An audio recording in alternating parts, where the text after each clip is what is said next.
Tiempo de entrevista con el futuro ministro de Trabajo y Seguridad Social, Pablo Mieres, a quien ya saludo. Pablo, bienvenido otra vez a TV Ciudad. No, muchas gracias por la invitación, encantado de estar por acá. Sabemos que son días con la agenda muy cargada y hoy particularmente, lo anunciamos antes de la última pausa, hubo una nueva reunión en el marco de la transición entre el actual ministro Ernesto Murro y usted, justamente. Sí. ¿Qué dejó ese encuentro, el de hoy, bien reciente? Bueno, continuamos, es decir, el martes tuvimos la primera reunión, creo que es el único caso que ya tuvimos dos reuniones, porque estuvimos leyendo el material y a partir de eso surgían preguntas, aclaraciones, y hay todavía pendiente alguna información más. Básicamente lo que acordamos con el ministro es recibir un informe detallado de la gestión del INEFOP y del INACOP, que son dos institutos que están vinculados directamente al Ministerio de Trabajo, y a su vez el ministro nos dijo que nos iba a entregar un informe de los directorios de las 3 cajas paraestatales, en las cuales en cada uno de los directorios hay representantes del Ministerio de Trabajo. Que esas son... La caja notarial, la bancaria y la profesional. Bien. De modo que con eso vamos a completar el panorama. Yo diría que las reuniones han sido muy fluidas. La información que se ha solicitado nos la han entregado. Nos interesa particularmente INEFOP e INACOP porque son los dos lugares donde se han realizado, si se quiere, se generan ingresos y recursos más importantes que en el propio ministerio, porque el INEFOP tiene por su parte la recaudación del impuesto a la reconversión laboral, sí, que pagamos todos los trabajadores y los empresarios. Es un fondo de reconversión laboral. Sí, exactamente. Todos los meses hacemos un aporte. Sí. Y el INACOP también recibe un fondo que tiene que ver con aportes de las cooperativas para el apoyo y la promoción del sistema cooperativo. Entonces nos importa saber cómo tener un informe sobre la gestión y ver a partir de ahí seguramente cómo vamos a encarar el próximo periodo. ¿Cómo manejaron el vínculo personal después de los ecos de la primera reunión, que según ustedes manifestaron, o usted manifestó, fue en buenos términos, pero sí, al término de esa primera reunión, no la de hoy, sino al comienzo de esta semana, Murro declaró públicamente los consejos de salarios van a cambiar y para peor, y usted respondió que desentonó y que de eso no habían hablado, y que aparte Murro le había hecho honor a su apellido porque construye muros, haciendo un juego de palabras. ¿Eso estuvo arriba de la mesa hoy? Para nada. No, yo decidí no hacer referencia a esto porque me parece que son dos niveles distintos. Una es la discusión pública, donde él decidió ingresar en una especie de pronóstico negativo sobre la gestión que nos toca desempeñar, y yo le contesté, obviamente, porque me parece que realmente estaba fuera de tono, pero no había sido eso lo que se planteó en la primera reunión y tampoco en la segunda. O sea, en estas reuniones lo que hacemos es intercambiar información, opiniones, y después cada cual sabe lo que hace a nivel público. A mí me pareció que tenía que responder y quedó en ese nivel, en el nivel del debate. Bien, pero pasando a lo que uno puede esperar en los próximos 5 años a partir de la asunción del nuevo gobierno y por ende de usted como ministro. Yo en estos tiempos trato de poner como referencia el documento firmado por los 5 partidos que van a gobernar en coalición. Compromiso por el País, que en el 4º punto del capítulo que atiende las cuestiones laborales dice avanzar hacia convenios sectoriales que reflejen la diversidad de situaciones y las condiciones económicas particulares de los diferentes sectores. ¿Qué debemos entender uniendo esto con los consejos de salarios que se dice a texto expreso que se van a mantener? Se van a mantener y van a tener la misma amplitud temática que han tenido hasta ahora. Eso me parece que es muy importante decirlo, porque ha habido una hipótesis que era, bueno, lo que pasa es que se van a reducir estrictamente a la fijación del salario mínimo de cada sector de actividad. No, la idea es que se discuta y se busquen acuerdos no solo sobre el salario mínimo, sino también sobre los distintos niveles salariales. O sea, para hablar en criollo, aumentos para todas las personas que trabajan, si hay acuerdo en ese sentido. Acordar en todas las categorías salariales y también sobre condiciones de trabajo. Nos parece que eso no es la discusión. Sí, lo que puede ser un cambio es la flexibilización en cuanto a atender la diversidad dentro de cada sector. Si uno se pone a pensar, en cada sector de actividad negocian los representantes de las dos partes más fuertes, porque están ahí sentados los representantes de las empresas más fuertes y de los sindicatos más fuertes de cada sector de actividad. Y eso puede generar impactos negativos sobre los trabajadores más débiles, los que están desocupados dentro del sector o los que trabajan en pequeñas empresas donde no hay sindicatos y también los empresarios pequeños. Entonces, lo que nosotros queremos cuidar, y ese es el rol del Ministerio tal como nosotros lo concebimos, es hacernos cargo de los que de pronto están en una situación de menor fortaleza para que los laudos no terminen generando efectos no deseados, como por ejemplo que se pierdan puestos de trabajo. Claro. Ahora, en la actualidad, cuando uno repasa los laudos a través de acuerdos en distintas ramas de actividad, ¿no hay algunos convenios que precisamente prevén distintos tipos de ajustes según, por ejemplo, digamos, el porte de cada empresa, la capacidad económica? Porque tengo la impresión de que a veces se plantea en blanco y negro algo que quizá hoy ya tiene algunos ejemplos. Yo creo, y tampoco es que haya variables que sean categóricamente definitorias. Por ejemplo, decir, bueno,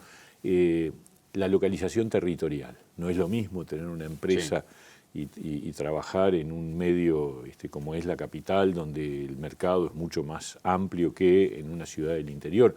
Eso es así en términos generales, pero puede haber situaciones distintas. Es decir, por eso, y lo mismo, al final uno de los temas centrales es el tema de la productividad de la empresa, de la rentabilidad, y todas esas cosas hay que conversarlas, hay que ir construyendo un sistema de información que nos permita a todos estar más tranquilos, de que no se generan inequidades, porque de pronto un laudo que puede ser muy favorable para determinadas empresas, para otra la puede llevar a decir, bueno, entonces yo reduzco personal porque no puedo hacer frente a este aumento salarial y por lo tanto lo que tengo que hacer es bajar la plantilla, y eso es un resultado negativo. Claro. No digo que no haya posibilidad actualmente de lo que se llama el descuelgue, pero es bastante poco frecuente, y nosotros lo que queremos es que haya una mayor capacidad de diálogo en ese sentido. Yo quería ir a ese punto porque hace exactamente un mes, cuando todavía transcurría la campaña electoral, faltaban creo que 4 días para el balotaje, estuvo aquí Fernando Pereira, el presidente del PIT-CNT, y cuando salió este tema, a propósito de las ideas que en aquel momento el candidato Luis Lacalle Pou tenía con respecto a las políticas laborales, dijo puntualmente que si una empresa tiene problemas de rentabilidad se puede presentar a los consejos de salarios y pedir el descuelgue, entre otras cosas presentando balances y demostrando que tiene dificultades. Usted acaba de, digamos, anticipar una mirada con respecto a ese punto. Da la impresión de que usted entiende de que no es tan sencillo de tramitar eso. No, pero tenemos que buscar la manera. Yo creo que este es un proceso que hay que llevar con tranquilidad, pero una de las ambiciones que uno tiene desde este cargo es la posibilidad de generar un ámbito de construcción de indicadores técnicos que sean avalados y legitimados por las dos partes. ¿Con respecto a qué asuntos? Al funcionamiento de cada sector y de indicadores de productividad, de rentabilidad, que permitan balizar la negociación, porque yo creo que eso va a servir también para, primero para que haya un terreno común de información, porque a veces lo que pasa es que los trabajadores tienen una idea de lo que es la realidad y el empresario tiene otra, y no hay confianza recíproca sobre cuál es la verdadera realidad. Entonces, construir un terreno de realidad común me parece que es fundamental. Y eso se hace desde la construcción, desde el Ministerio de Trabajo, con una unidad técnica que ya hay, pero que yo creo que debería potenciarse en la dirección de brindar información a las partes y darles garantías a las partes de que esa información es válida y legítima y es veraz. Y eso lleva tiempo, pero yo creo que es el camino que hay que transitar. Otro de los aspectos que al movimiento sindical no es un invento mío, es decir, en el mundo nórdico, que es de usted dice que ya existe en otros lugares. Sí, en otros países, sin duda, sí.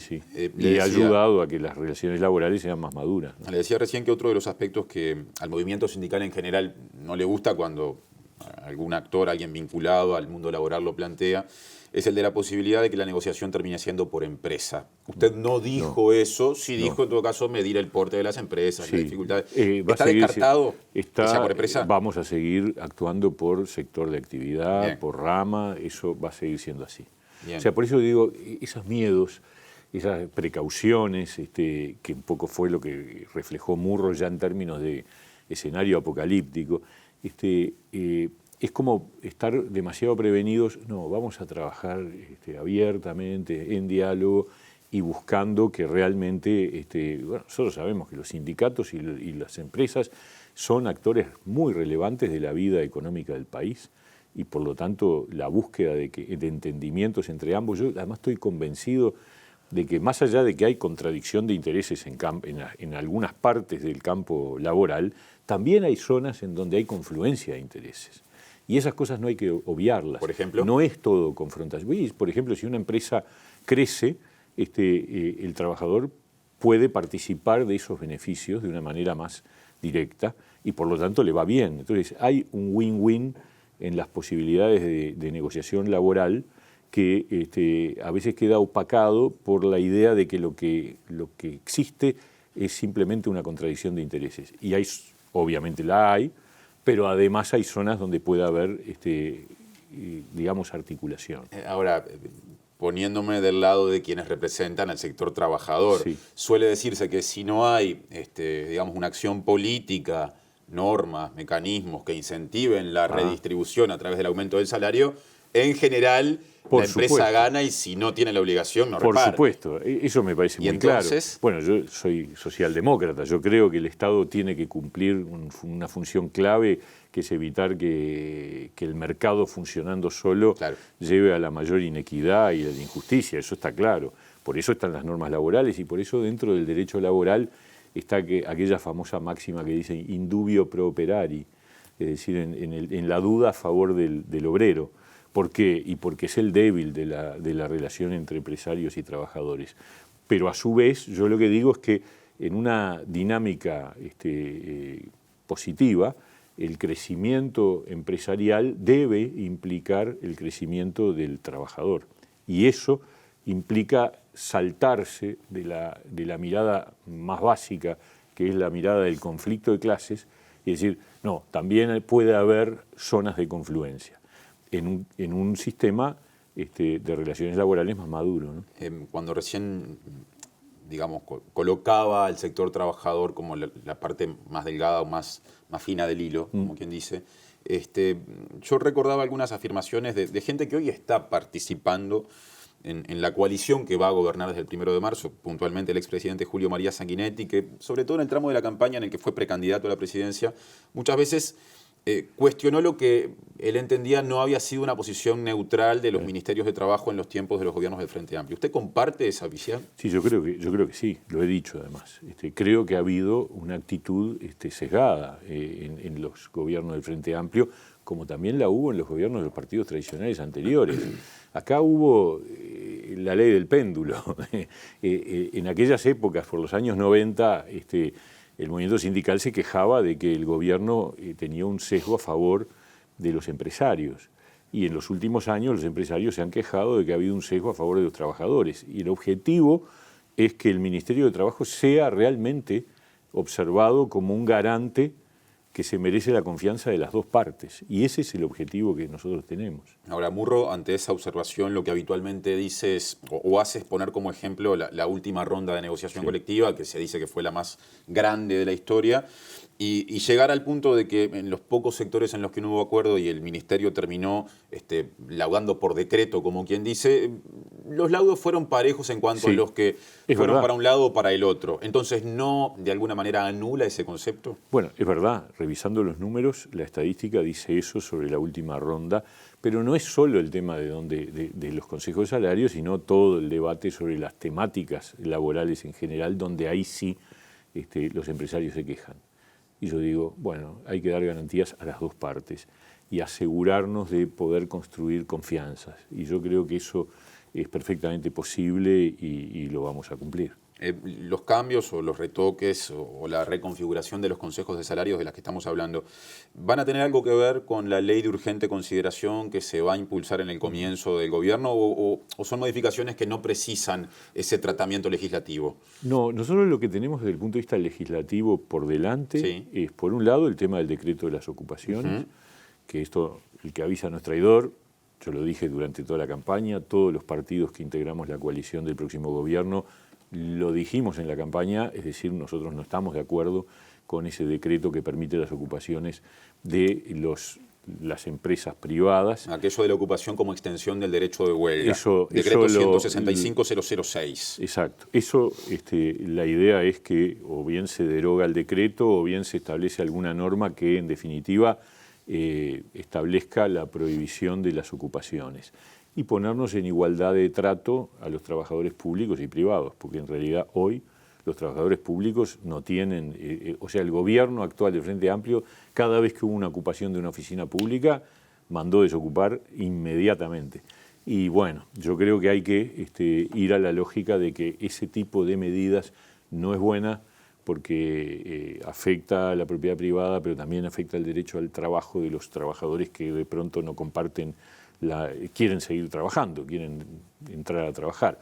Y lo otro es hacerse cargo de las observaciones de la OIT. Ajá. Es decir, ahí tenemos que ir a una norma que responda a una ley, una modificación de la ley de negociación colectiva, que atienda a las observaciones de la OIT. ¿Y el proyecto de ley que mandó el actual gobierno al Parlamento? Es muy interesante, a primera vista es bastante satisfactorio, lo estamos estudiando y yo no descarto que ese contenido o algo muy parecido sea el que realmente impulsemos en el Parlamento en el próximo año. Ese proyecto de ley deja de lado lo que se define como ultraactividad, digamos, Sí. Que es algo que en general cuestionan mucho los sindicatos porque entienden que una cantidad de conquistas asociadas al salario, pero por fuera de ese marco, deben ser renegociadas y dejan de ser conquistas que se mantienen siempre en cada ronda de negociación. Bueno, que no haya ultraactividad no quiere decir que no se puedan volver a reconocer. Hay que rediscutir.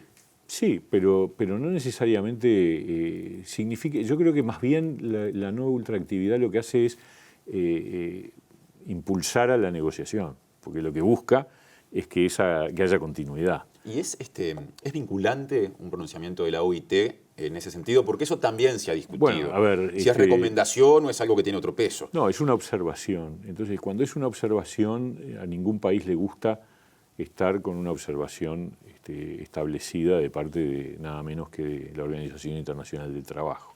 Entonces hay que levantarla. Yo creo que en eso no hay duda, tampoco tiene duda el gobierno actual. Es decir, Murro, yo estuve repasando sus comparecencias ante las dos cámaras, e incluso yo estuve como integrante de la Comisión de Asuntos Laborales en el Senado, y él lo dijo claramente, el gobierno está comprometido a levantar la observación y a cumplir con las recomendaciones de la OIT. Y de hecho ha cumplido porque presentó ese proyecto de ley el 4 de noviembre, justo en la fecha que la OIT le había marcado como límite para iniciar el proceso legislativo. Después, yo no sé por qué razón, pero la bancada del Frente Amplio no quiso darle andamiento y ahí quedó. Pero es un proyecto que yo creo que está bien, porque tampoco va, por ejemplo, una de las cosas que podría incluir el proyecto de ley es que los consejos de salario solo negocien los salarios mínimos. Los mínimos por categoría. Y eso no está. Y eso no está. Y bueno, yo creo que no tiene por qué estar. Sobre el cierre, pasando a cuestiones políticas más generales, el Partido Independiente, como integrante de la futura coalición, tiene, digamos, o encabezará un ministerio, el que usted estará, digamos, integrando como ministro justamente, Trabajo y Seguridad Social. Hace poco se supo que Mónica Botero, que lo acompañó usted en la fórmula presidencial en las elecciones, estará al frente del Instituto Nacional de las Mujeres, que depende de Desarrollo Social, está en esa línea, digamos. ¿Puede haber algún cargo más? Estamos al comienzo recién de esta integración del gobierno. Recién el lunes se presentó la primera línea de los ministerios, ministros, subsecretarios, directores generales. Este anuncio todavía no está oficializado, lo de Mónica Botero, aunque todo el mundo como lo da. Estado público, lo han saludado personas que ya han sido confirmadas en otros cargos. Sí, también. Sí, exactamente. Pero estamos todavía en un proceso que le faltan muchos capítulos. ¿Es una posibilidad que Gerardo Sotelo esté al frente de los medios públicos? Yo no he recibido ninguna propuesta concreta en ese sentido, como partido, ¿no? En representación del partido. Pero sería un excelente nombre, sin duda, un tipo con una enorme trayectoria, una gran capacidad y podría aportar, sin duda, una mirada muy interesante para ese cargo. Pero no ha habido ninguna propuesta concreta. El ciclo electoral termina en mayo con las elecciones departamentales y municipales. Los partidos tradicionales, más el resto de los socios de la coalición, no disponen de un paraguas como pudo haber sido el Partido de la Concertación hace casi 5 años para competir en Montevideo, pero se está barajando la posibilidad de que comparezcan juntos en alguno de los 5 lemas, no de los mayoritarios. Sí. Y se habla del Partido Independiente como lema que podría prestarse para ello. No ha habido avances en ese sentido. ¿Pero ha habido alguna conversación? A ver, separemos, ¿no? Estas son 19 elecciones.